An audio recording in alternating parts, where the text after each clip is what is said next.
Dear student, welcome to all of you in my online maths video class. In this video class, we will discuss about the new chapter, that is chapter 4, Principle of Mathematical Induction. Our last video class was related to exercise 3.7. The next two topics related to the exercise 3.8 and 3.9 is not in our revised syllabus. Therefore, here I am going to start the video of the new topic, Principle of Mathematical Induction. Dear student, before starting the principle of mathematical induction, here let us understand what is induction. If I want to make a conclusion on any particular thing, or we want to make a conclusion about anything, then for making that conclusion we want to observe something, and after that observation we make our decision. Means we just observe different things from particular, means from one to one, we observe one to one person or one to one things, and after that observation we make our decision. So there are two methods for making any particular decision, and that is, the one is induction,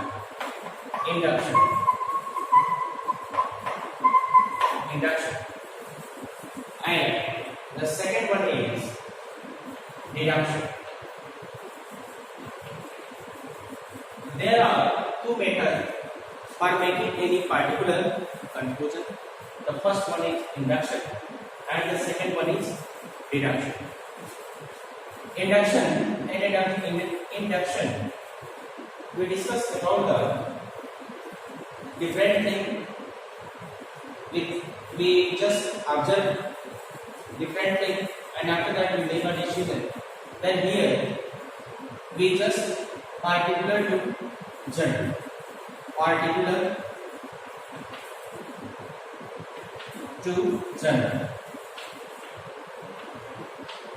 Means we observe particular things, different things, and after that we try to make a conclusion, that is particular to general.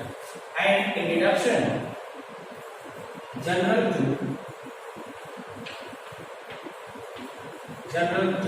particular.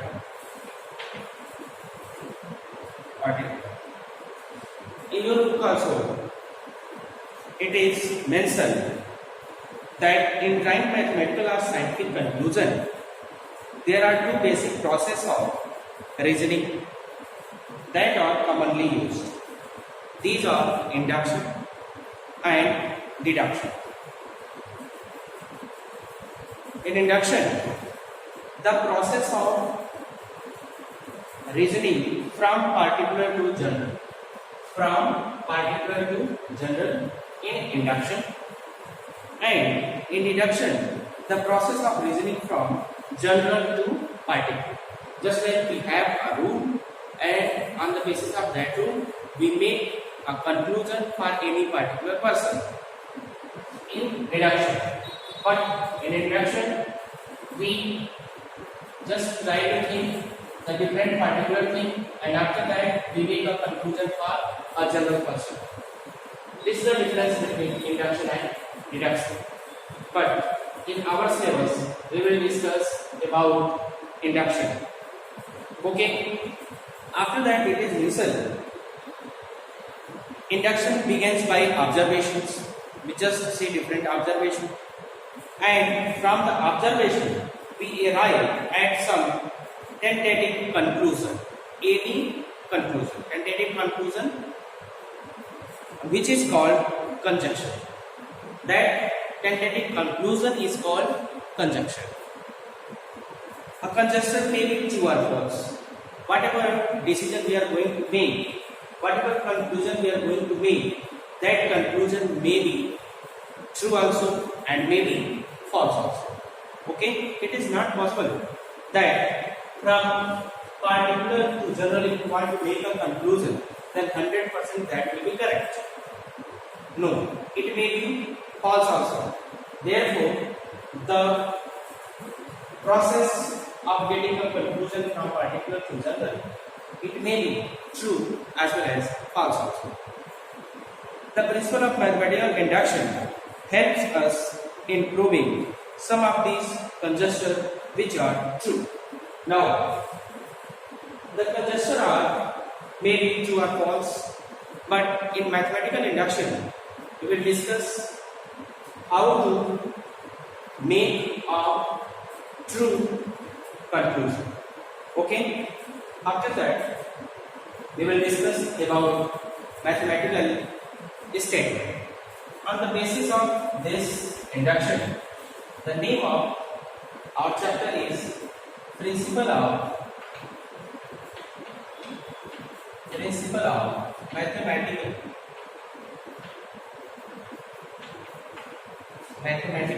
Induction. Principle of Mathematical Induction. This is chapter 4, and the video of this chapter will be in the form of MI first mathematical induction first part, and mathematical induction second part, like that. This is the first part of the video related to mathematical induction. Okay. Now we will discuss about the mathematical statement. A statement involving mathematical relation or relations is called mathematical statement. Means a statement involving mathematical relations. If I write here 6 is an even natural number.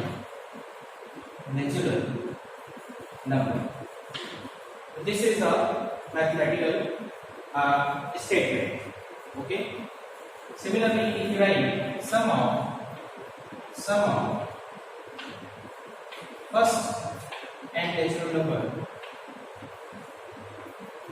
is equal to n plus 1 by 2. This is also a mathematical statement. Similarly, if we take two sets, if we take two sets here, A and B are two sets, then A intersection B is equal to B intersection A. This is also a mathematical statement. Okay, here all the mathematical statement is true. Okay, but sometimes it may be false also. This is a mathematical statement. Now we will discuss notation for mathematical statement. Notation for mathematical statement.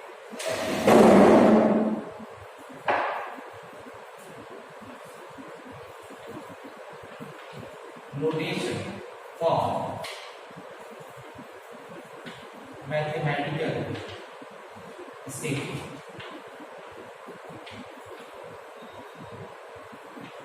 Notation for mathematical statement. Mathematical statement can be represented like this: Pn. Okay, Pn. Mathematical statement is represented like Pn or sometimes by Sn. We can write here Pn such that sum of sum of first n natural number is n into n plus 1 by 2. This is the mathematical statement. We can write like this. Similarly, here we can write the next mathematical statement. A intersection B is equal to B intersection A, where A and B are non-empty sets. We can write non-empty set.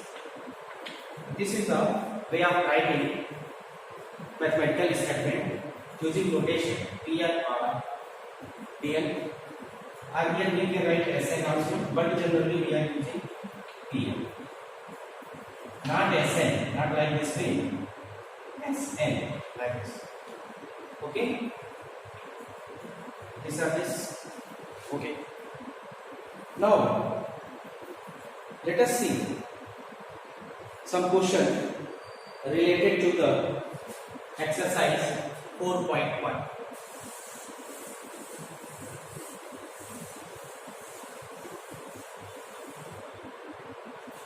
They are given. Let us start from example first. Example first.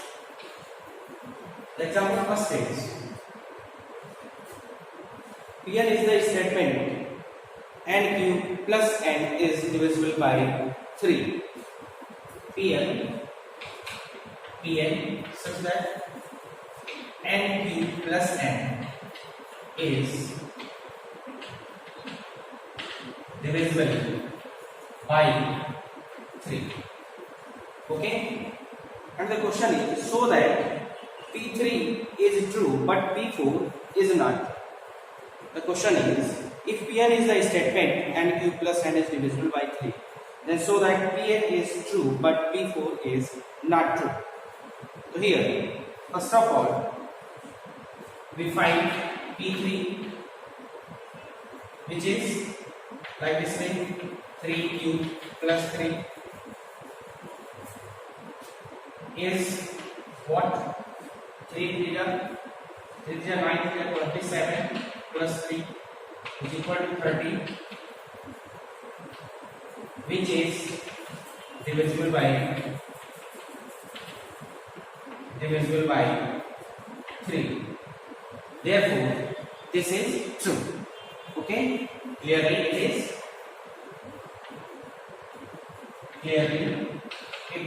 true. Here in this way we just try to show that the given statement is true or false in any particular case. So here P3 is true. Similarly we try for P4 also. We find P4 let's tell will be 4 cube plus 4, which is equal to is its value will be equal to how much? That is 68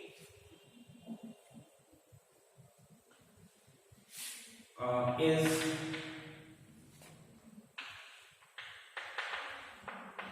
divisible by 3. Here also we can write 3 cube plus 3 is divisible by 3. That is 27 plus 3 is 30, which is divisible by 3.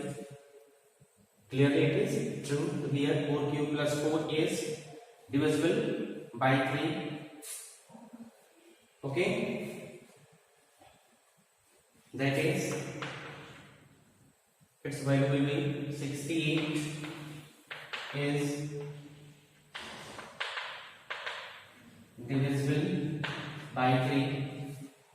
Okay, clearly what is the statement? 68, but 68 is not divisible by 3. Therefore we can write it is not true, means this statement is not true for n is equal to 4. So here which is not true, which is not true for n is equal to 4. Okay, so this is the way of solving example related to exercise 4.1. You also go through some more example whatever given, example 2, example 4, 3, 4, 5, 6. Okay, and after that try to solve exercise 4.1. I would also like to give the PDF of exercise 4.1. Okay, thank you.